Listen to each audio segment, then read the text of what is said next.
السلام علیکم ورحمۃ اللہ وبرکاتہ۔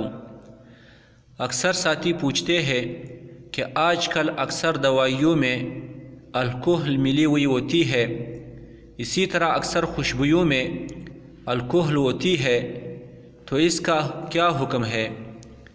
تو اس کا جواب یہ ہے کہ جس دوا میں الکحل کا ہونا معلوم ہو، تو اگر یہ الکحل انگور یا کھجور سے کشید کیا گیا ہو تو اسے شدید ضرورت کے بغیر پینا جائز نہیں۔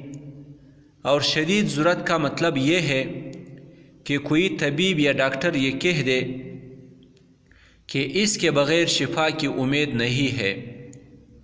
اور اگر یہ الکحل انگور اور کھجور سے کشید کیا گیا نہ ہو تو پھر اس کا اتنا استعمال دوا کے طور پر کرنا کہ نشہ نہ لائے جائز ہے، البتہ بغیر ضرورت کے پرہیز کرنا چاہیے۔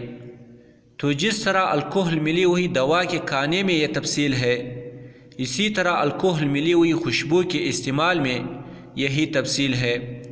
یہ مسئلہ فتاوی عثمانی صفحہ 217 جلد نمبر 4، تکملہ فتح الملہم صفحہ 608 جلد نمبر 3، بحوث صفحہ 340 جلد نمبر 1 پر مذکور ہے۔